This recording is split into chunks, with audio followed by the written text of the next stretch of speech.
Maybe. Sir George. Show me.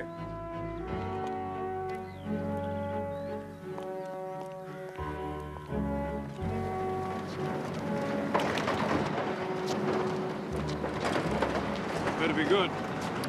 Downside too good for His Majesty's government, if you ask me. You expect too much the Defence Committee may feel.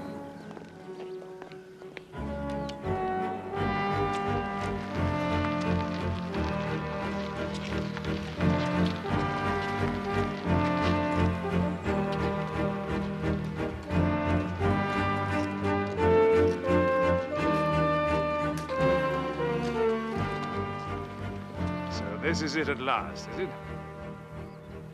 A Mayfield Kestrel. Until we can think of a better name?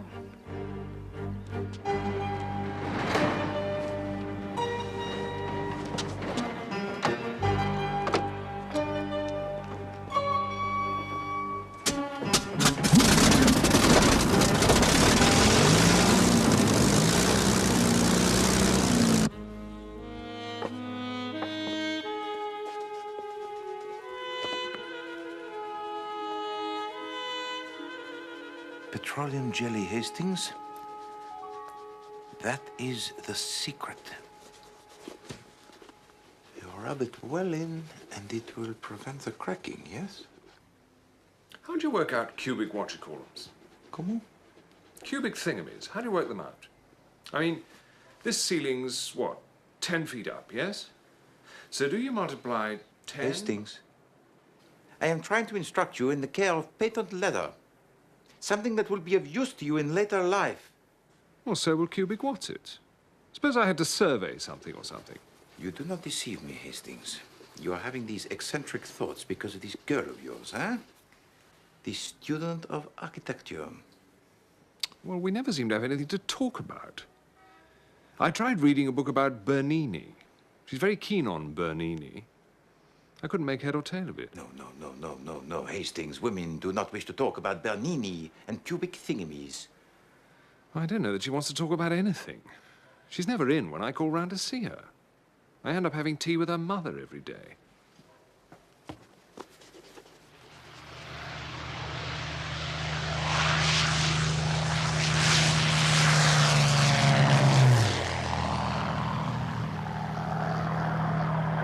How does it compare with the Messerschmitt 109? It's more maneuverable. Got a turning circle of 800 feet. Visibility's better, too. Fuel injection? No. Pity. PM's very keen on fuel injection. Yes, he's right, but we just haven't got a reliable system yet.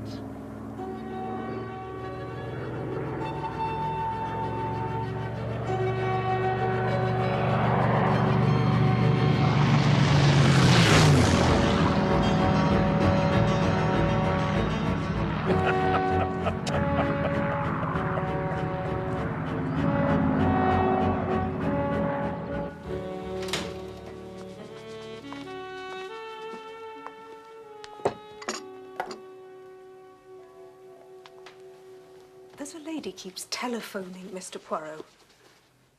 Sacré! What a terrible circumstance. There's no need to be sarcastic, Mr. Poirot. I was going on to say that I didn't put her through to you because she wouldn't give her name. Huh. I told her you don't take anonymous phone calls. But I do, Miss Lemon. Sometimes I think anonymous telephone calls are the only ones worth taking. But how will I know where to file her if I haven't got a name? Life first, Miss Lemon. Filing second. Very well, then. Next time she calls, I'll let her talk to you. And on your own head be it. You shouldn't tease her, Poirot. She makes it irresistible.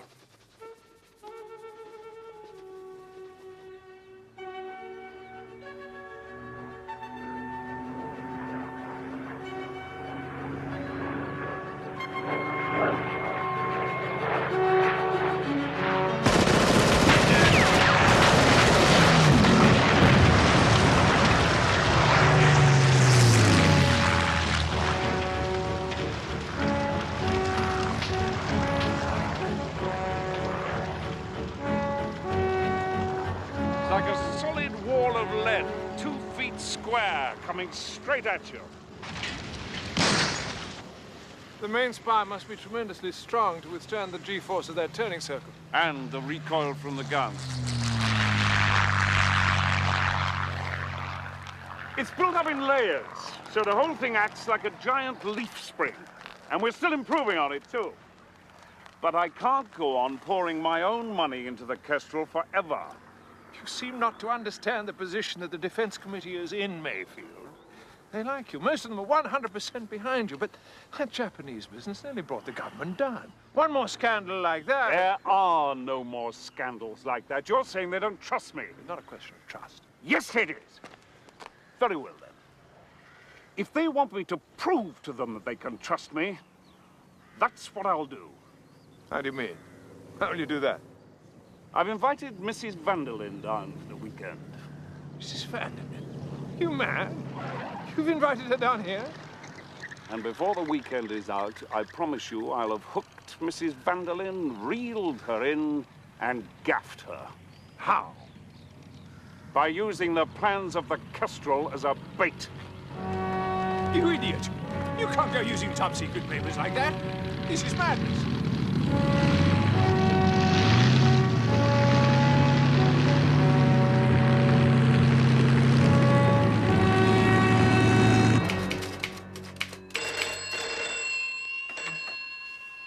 Hercule Poirot's residence? Yes. What name is it, please? Hold on one moment, please.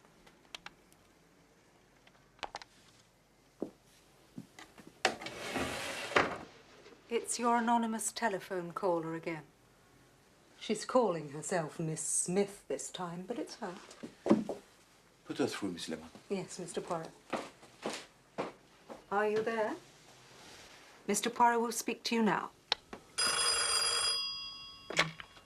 Hello. Monsieur Poirot? Yes, Miss Smith. I need to meet you, Monsieur Poirot. This is a national emergency. No, I can't come there. Somewhere where nobody will know us. I'm sure that can be arranged, mademoiselle. Where do you suggest?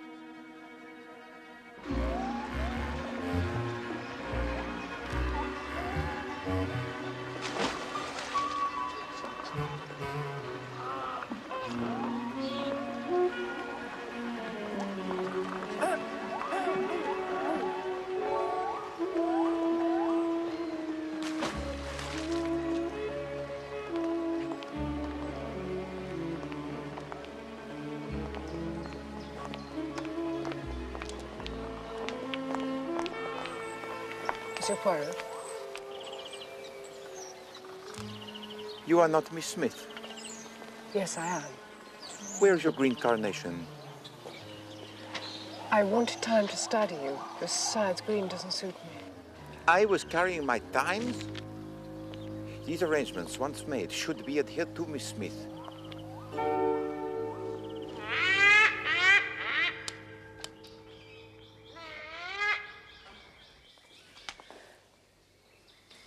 This is so difficult.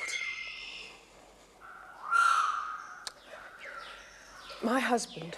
Yes? My husband has invited a woman to stay this weekend at our house. No. Miss Smith, go no further.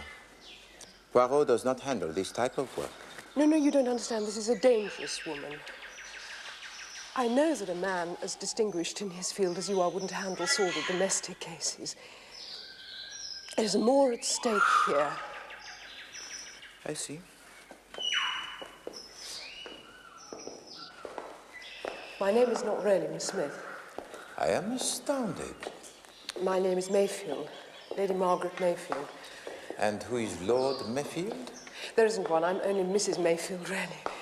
But my father was an earl. And who is this dangerous woman you talk about? Mrs. Joanna Vanderlyn. Mrs. Vanderlyn is rumoured to have pro-German sympathies. There was a scandal 2 years ago with the young Marquis of Lowestoft. He shot himself. Yes, I remember. Mrs. Vanderlyn was involved? Yes. It was thought that he'd passed on to her certain secret information. I did not know that. It was kept hushed up as much as possible. His regiment had been involved in testing the Galahad tank. And you think... My husband is engaged in a lot of projects that are crucial to the future of this country if an enemy should gain access. Surely you do not suspect your husband of treachery? No, of course not. But the government has treated him very badly ever since that Japanese business. You must have read about it. Even though his name was cleared, they still don't give him the backing he needs. Bitterness may make him less careful than he should be. Please help me, Monsieur Poirot. There is so much at stake for England.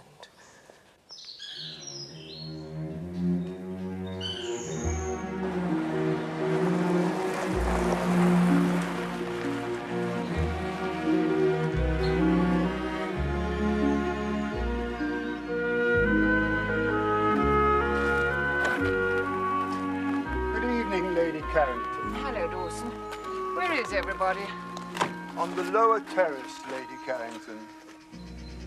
We can only put our trust in the League of Nations, pray for peace.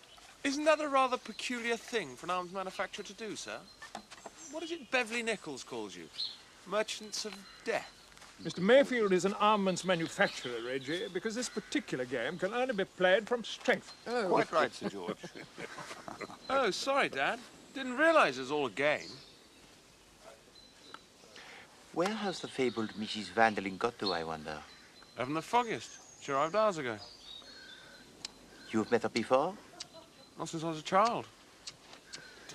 Please. Yeah, she's the daughter of H.K. Griffin. Man used to be American ambassador over here. Apparently, we all have to be very nice to the Americans these days. Ready for when the war starts. Huh? Mother's finally arrived. All these exciting people. I wasn't warned it was going to be a rout. Isabel, I'm so glad you could come. I'm just sorry I'm so unforgivably late. Will I be completely de trop if I don't change? You'll be the talk of Steeple Bumstead. Oh, God, I wouldn't want that. Good journey, darling. Lovely, George. The A11 is particularly enthralling at this time of year. Hello, Tommy. May I introduce Monsieur Hercule Poirot? How nice to meet you. Foreign, yes? You'll soon pick up our little ways. Talking of which... Oh, how English. How very, very English. We've got some very American dry martinis mixed, if you'd like one. Oh, that would be wonderful.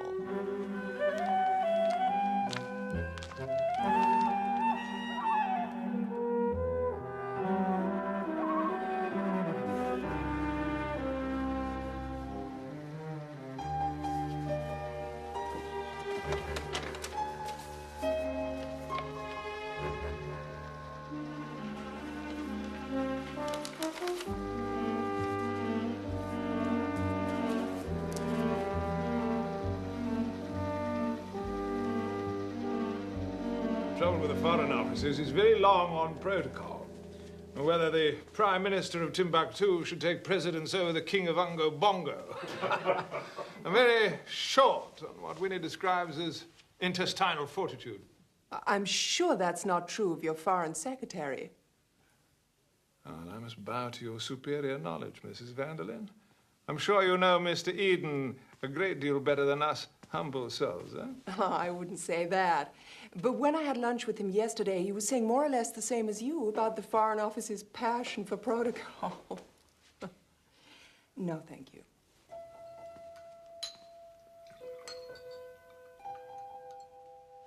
I refuse to let men waste their time drinking port when there's bridge to be played. Sir George?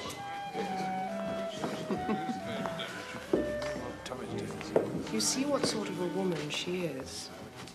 The sort of woman Mrs. Vanderlyn is does not make a matter of national importance. I do hope you're right. Monsieur Poirot.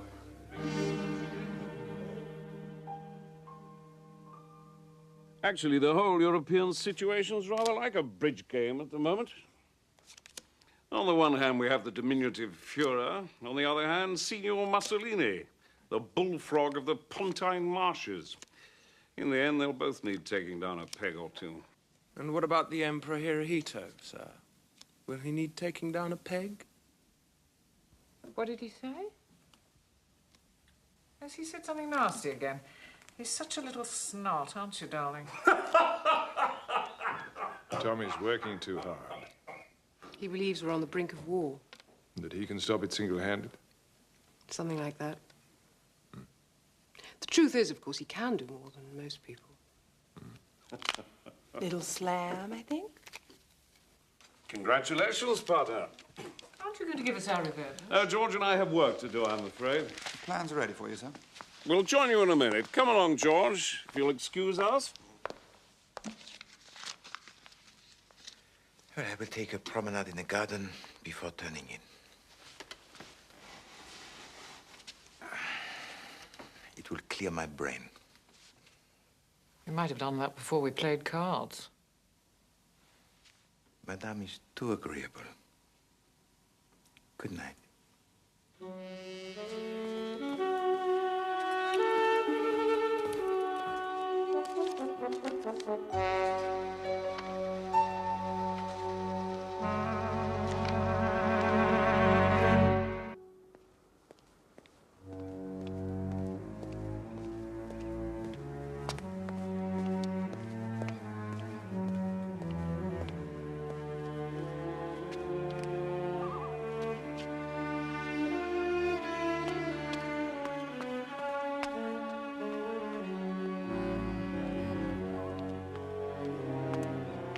There you are, my friend.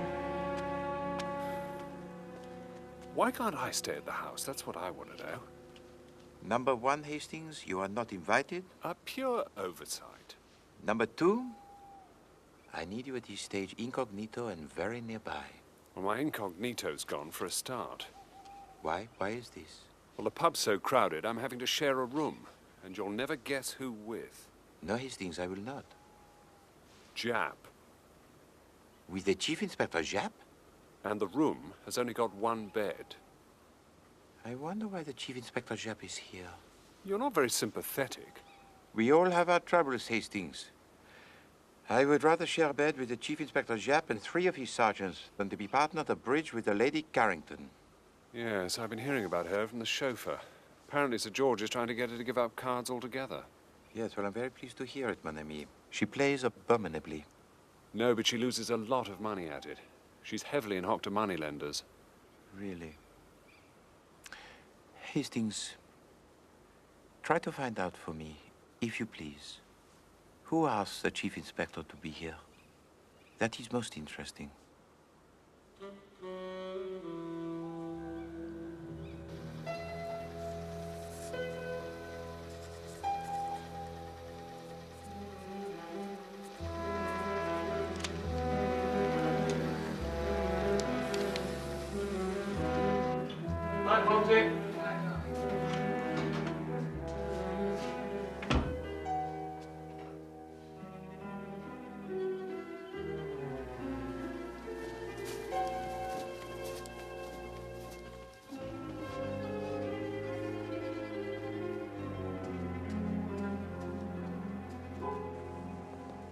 What do you think of this idea of detecting aircraft by radio echoes? RDF?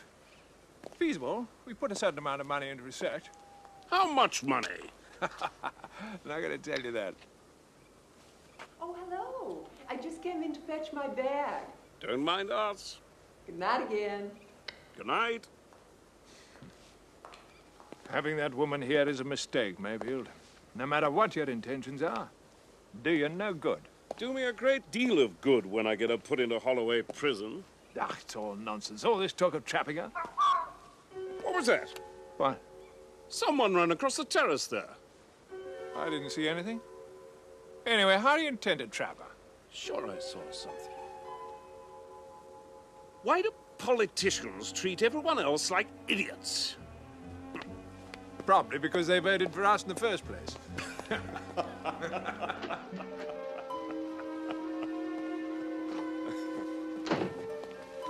I've laid everything out on the desk, sir. Will you want me any more tonight? No, we'll probably be late. You might as well turn in. I'll lock these away myself. Right. Good night, Mr. Mayfield. Sir George. Just a minute. You've forgotten the most important paper. I don't think so, sir. Sheet number 3, the mathematics for the aluminium stressing. I put it on the top. Well, it isn't here.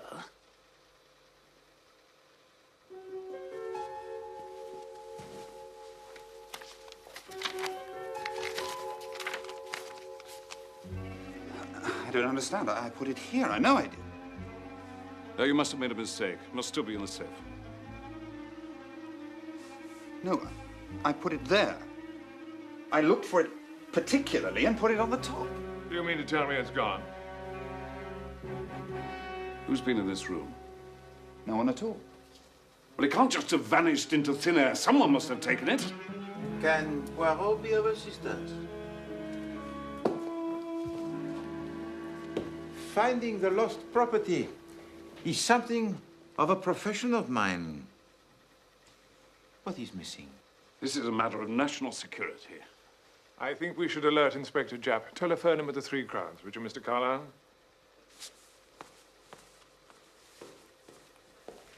Where does that door lead?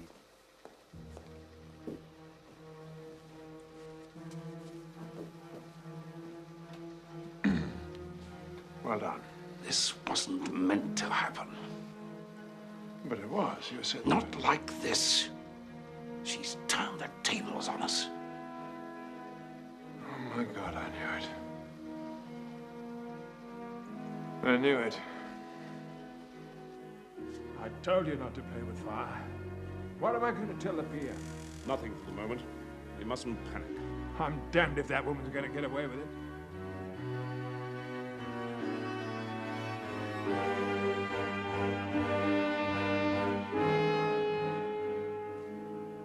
Monsieur Mayfield, forgive me.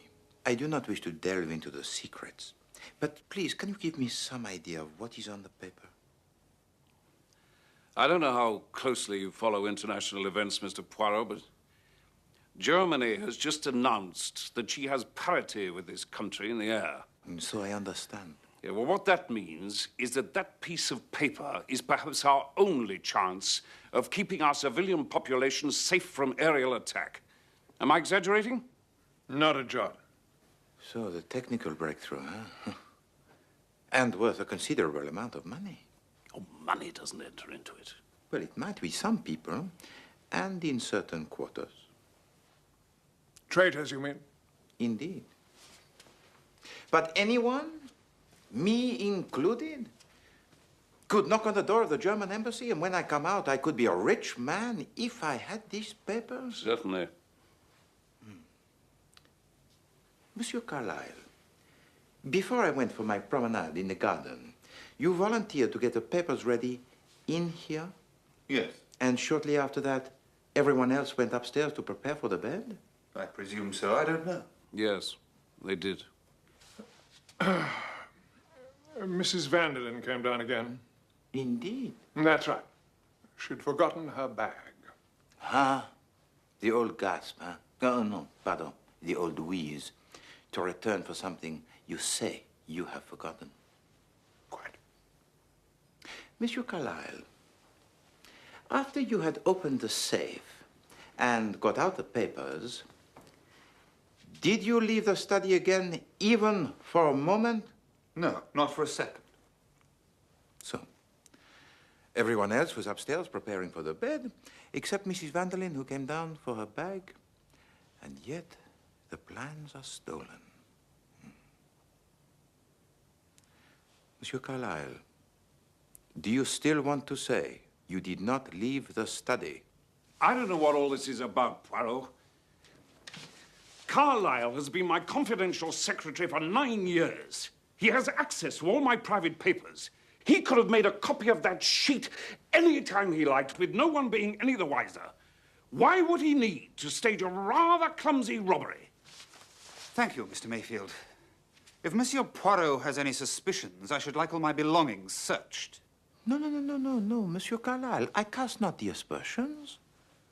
It is a small problem merely, but a problem that will agitate the little gray cells most adequately.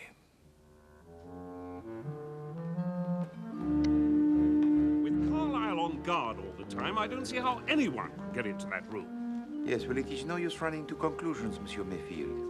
It was from there that you saw Mrs. Vanderlyn in here. A little further back, I think. From where I was in the garden, I could see that the dining room was in darkness.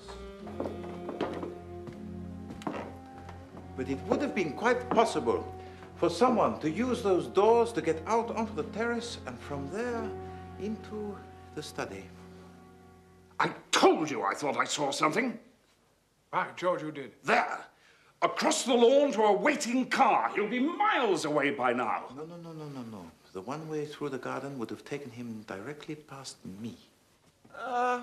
What's going on? Get back to bed, Reggie.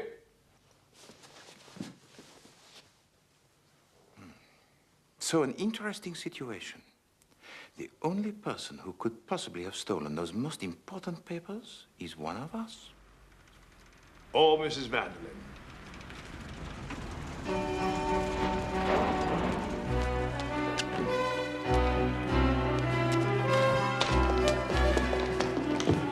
Mr. Mayfield, Sir George, Poirot. What's all this then about a theft? A very important secret paper has been stolen from my study, Chief Inspector. Right, lads, fan out. Whittaker, take the north end of the house. Dobson, the upstairs landing. Beales, the servants' quarters. It is not perhaps as simple as that, mon ami. Whoever stole this paper will not leave it lying around where we will find it. Leave this to the professionals, Poirot. Missing documents are an everyday occurrence to my lads. I'll bet. And who might you be? His son. Thought I told you to go to bed. Sorry, Chief Inspector. It's all perfectly simple, really. You see, we know who stole those papers. Indeed. George, I don't A guest think we in should... this house, a Mrs. Vanderlyn. Really? Oh, well... So I suggest we get straight up there and... Pardon me for asking, sir, but how precisely do we know this Mrs. Vanderlyn. Can't go into details now. A matter of national security. All you've got to do... George, I don't know that this is the right idea. Sorry, Mayfield. I know it's your house and all that sort of thing, but it's my pigeon now. Come on, chap.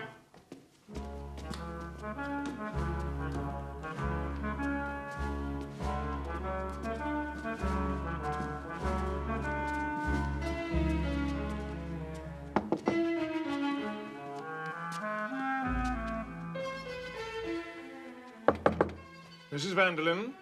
What is it? This is Sir George Carrington. I have the police with me.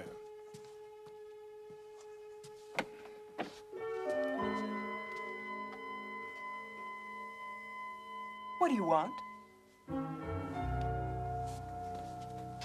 I'd like you to get dressed, Mrs. Vanderlyn, and accompany me to the local police station. What are you talking about? If you just get dressed, madam. Damned if I will. What for?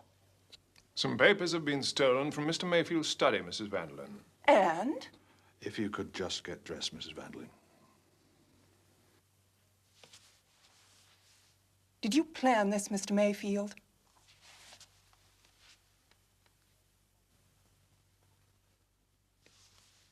I'll get dressed.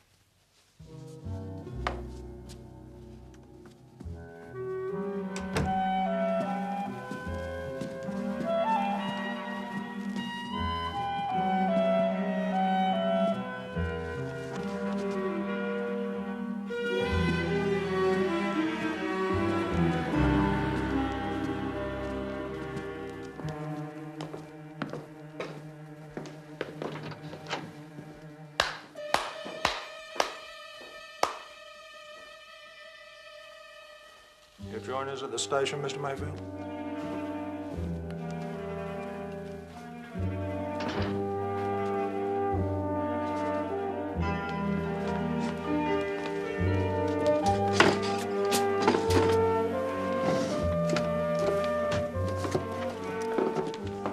Must be here. Must be. Wait. course you're hidden it, Poirot. You're used to this sort of thing.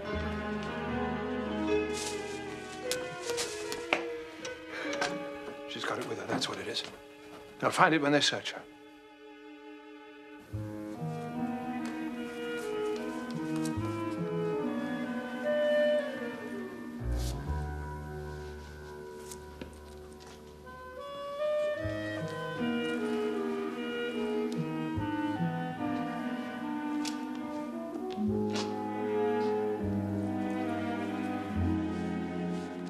Let's imagine you're a woman, Poirot. By all means, Sir George, if it will help you. Right. You're a woman. You're in a strange household. You steal some papers. Where do you hide them? Sir George, there is one thing in all this that I do not understand. Go on. I demonstrated, quite cogently, I think, that of all the people in the house, only you, Monsieur Mayfield, Monsieur Carlyle, and myself could possibly have stolen those papers, yes? Right. And yet you go on talking as if Mrs. Vanderlyn was without doubt the miscreant. What? Oh, yes. Well, that sort of thing's all very well, I'm sure, but it's only theory, isn't it? We're practical folk here, Poirot. Yes.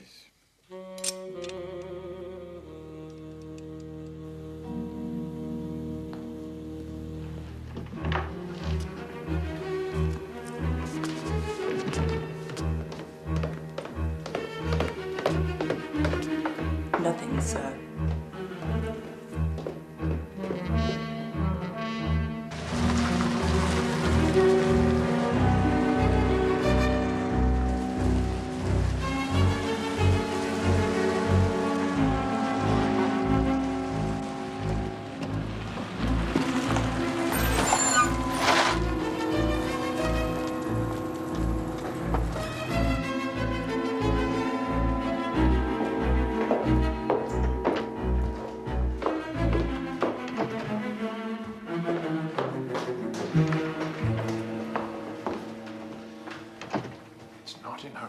She hasn't got it on her either. This is a disaster, Mayfield. She must have hidden it somewhere to collect it later. Froggy thinks she didn't do it. Froggy knows she didn't do it.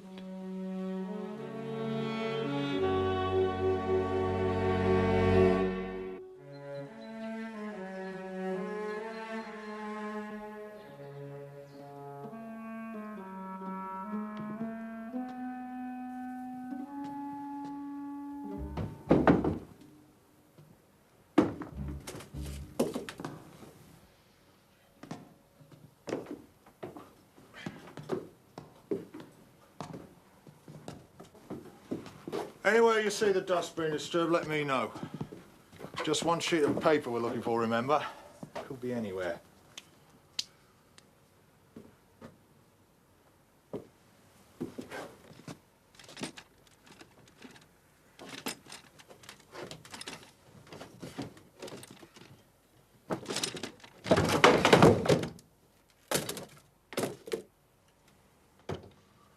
Let's get rid of that.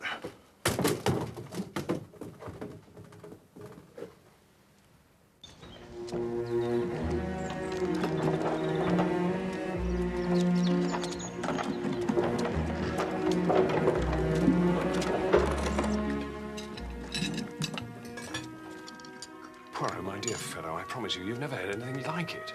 You know those boots he wears? Bang. The other one, crash. When he finally gets into bed, it's worse. Worse? He talks in his sleep. Now I've got you, young fella, my lad. Jab of the yard, strikes again. I thought I'd go mad. Every time I manage to drop off, he starts shouting. Stand back, lads, he's got a blancmange. Some of the things he was saying were enough to make a cat laugh. I can't take much more of it, Poirot. I've been through 3 days of a jerry barrage. Where is he now? Gone back up to the house. Oh, by the way, I found out who asked him down. It was Sir George. Not Monsieur Mayfield. Apparently not. Just as I thought. What happened about Mrs. Vanderlyn? Oh, she's leaving this morning in a great huff, yes? In fact, the whole house is quite deserted. Lady Carrington and Reggie left after breakfast. Hastings, I want to ask you something. Ask away. Last night at dinner, one of the guests said something to Monsieur Mayfield about Japan. What is it about Japan, Hastings? Well, this is a few years back, when the Japs took it into their head to invade Manchuria. The press got hold of something about Mayfield's company supplying them with the howitzers they were bombarding Shanghai with. Turns out eventually that the press had got hold of the wrong end of the stick, as per usual. But by that time, there'd been questions in Parliament and God knows what. And a lot of the mud stuck. Hastings, I must go back to the house. Well, give me half a second, I'll drive you. I want to change the plugs this morning anyway. I thought I'd do it up there. No. I need to walk. And to think.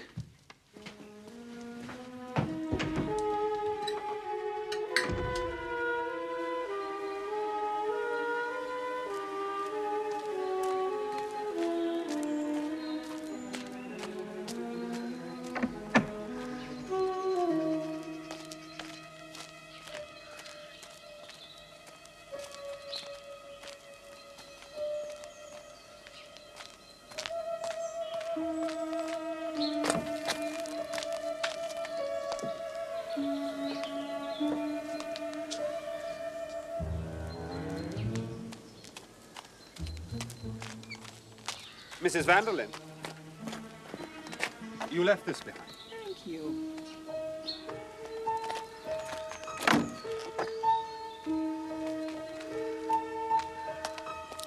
Dixon.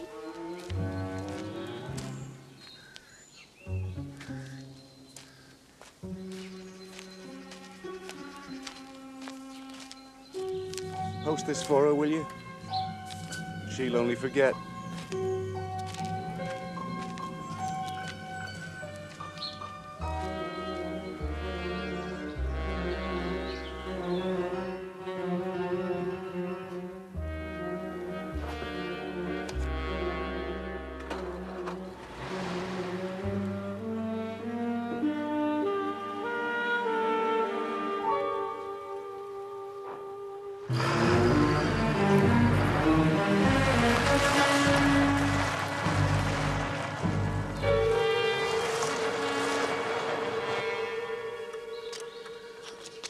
She's definitely running rich. Here, let's have a look at the curb. Hastings! Hastings! Hastings, no more of the tinkering. We have to follow Mrs. Vanderlyn. But I've got the plugs out. It'll take me an hour to get them back. Oh, no, mon Dieu! Viens, Hastings, allons-y!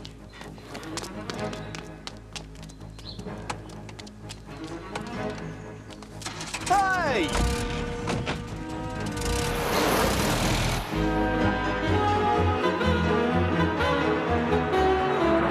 I'm assuming they're heading for the London road.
Don't let them see us, Hastings.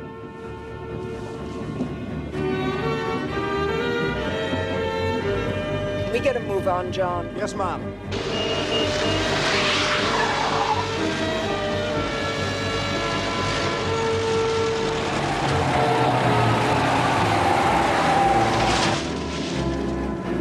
Damn! What is it?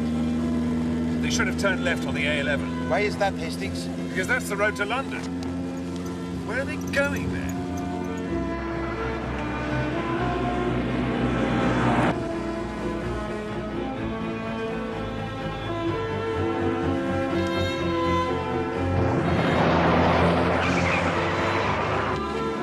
Get the map out of the pocket there.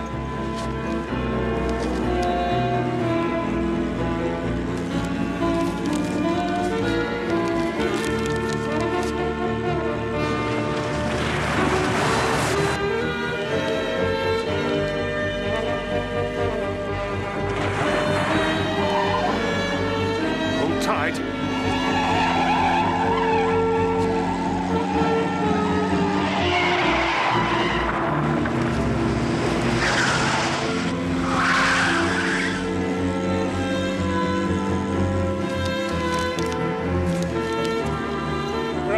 There. Wicken Bonham? Clavering? Brent Pellan? No. Mean anything to you? No. Perhaps where they're going isn't on the main road. Look at the villages on either side of the road.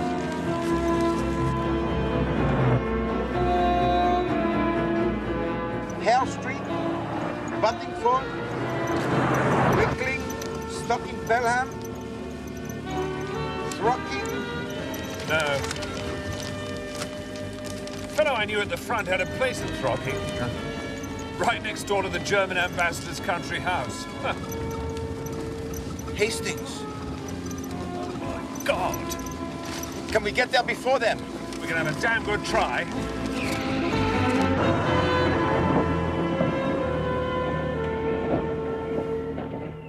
Where is it? I don't know. It was on the salver in the hall. Dawson put it there. It seems just to have disappeared. Oh, God, can nothing go right?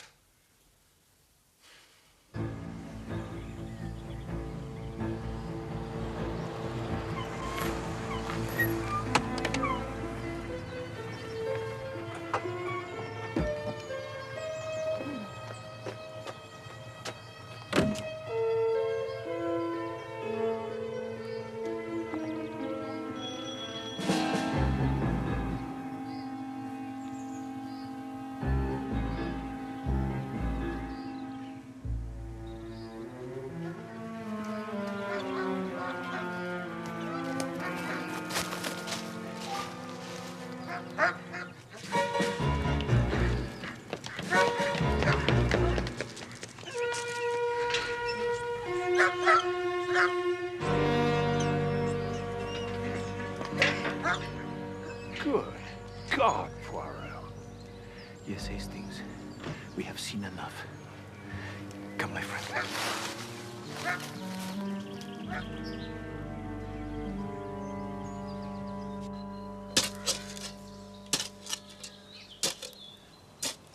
I wouldn't have thought you'd have hidden them there, sir. Have you got any better suggestions, Constable? No, sir. Poirot! You have to trust me, Margaret. I do trust you, Tommy. Everything you've worked for is at stake, though. It'll be all right. Who is it? Bonjour. What do you want, Mr. Poirot? I have come back to tell you that the plans have been safely delivered. Delivered? To the German ambassador. I'm sure Herr von Eckensdorff was very pleased. Tommy, what are we going to do? Also, Lady Margaret, I found this from one of your guests. It needed to be posted. Give me that. I don't want to read it. The address is probably a little cigarette shop or a newsagent, Monsieur Mayfield, huh? From which you can collect it at your leisure? No need to go into that, Mr. Poirot. Let sleeping dogs lie. No, Monsieur Mayfield. Between the husband and the wife, there should be not the sleepy dogs. I have no wish to read a letter belonging to one of my guests. Really?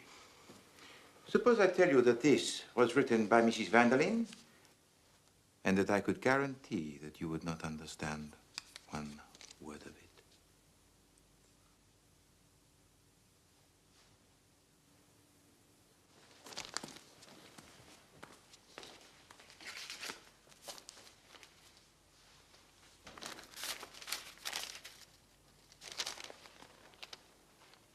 They're in Chinese.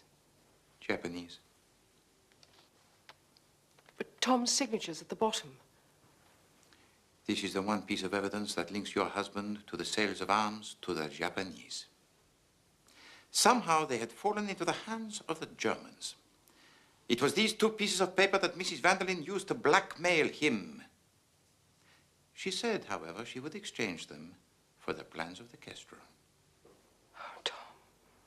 If he was seen to hand over those plans to Mrs. Vanderlyn, he would be ruined anyway. So it had to look as if somebody had stolen them. And although he tried to persuade us that he saw this mysterious figure on the terrace, it was Monsieur Mayfield himself who stole those plans. It was the safest way. And they were securely in his pocket throughout the whole farce of Mrs. Vanderlyn's arrest. And you keep saying everything's going to be all right. It will, darling. You... Let me pass. Let me pass. Sir George. I've had enough of this, Mayfield. What's going on? I've been kept totally in the dark. No, Sir George. The Germans have got the missing papers. What? And you, Monsieur Carlyle, I imagine you know this as well as anyone? The German High Command now has plans of our new fighter, on which they'll have to waste 6 months of concentrated effort before they realize they've been sold a pup. Pup? Pup? What's a pup? The little dog, Sir George. Little dog? Oh, pup. Sold a pup? The plans were doctored. The maths doesn't make any sense. But it'll take them a lot of work to find that out. Good God. You cunning old devil.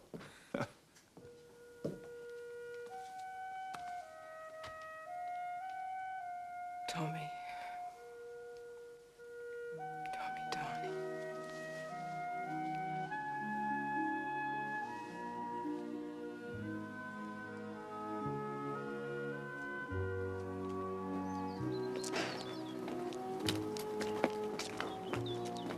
Goes against the grain, letting that Vanderlyn woman go scot-free. Ah, she will pay eventually, mon ami.